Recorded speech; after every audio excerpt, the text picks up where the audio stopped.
Hey guys, a little late to the game on this one, but I am really glad that I made time to catch Adrift this weekend. It's based on a true story and it stars Shailene Woodley as Tami, a young woman who's traveling the world and winds up meeting and falling in love with Sam Claflin's character, Richard. In 1983, the two of them wind up sailing right into a hurricane that leaves them completely stranded and alone right in the middle of the ocean. The story itself is incredibly harrowing, and it's brought to screen especially well in a number of respects, with a lot of credit going to Shailene Woodley and director Balthazar Kormaker. The visuals here are on point throughout the film, and it's got a pretty wide range, and he not only captures the romance and then the more action-oriented elements of the story quite well, but he also manages to establish a very effective consistency that really does pull everything together seamlessly. They do take a non-linear approach to the story, and it never feels like you're being prematurely ripped out of one time and then hurled into another, and the choice to run with that format also winds up amplifying the intensity and the meaning of the experience tenfold, and so does Woodley.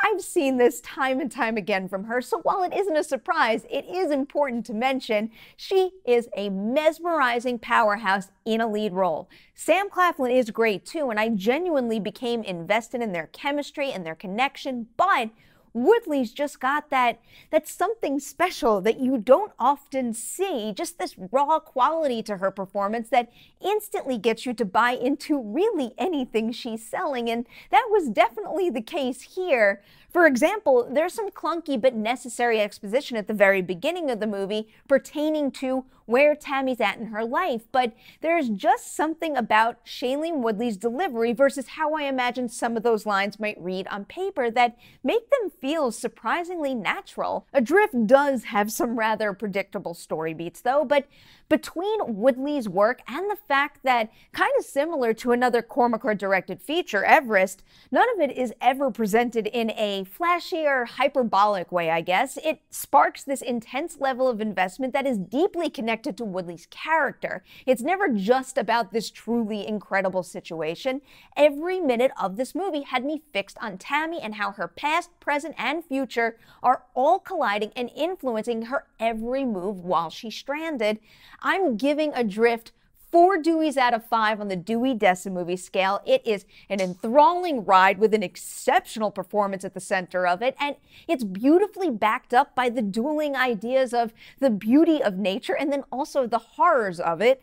I wouldn't say Adrift had a lasting impact, quite like some other films I've seen recently, but it most certainly sucks you in while you're watching it, and it lets you take the full brunt of every single emotional step of Tami's journey.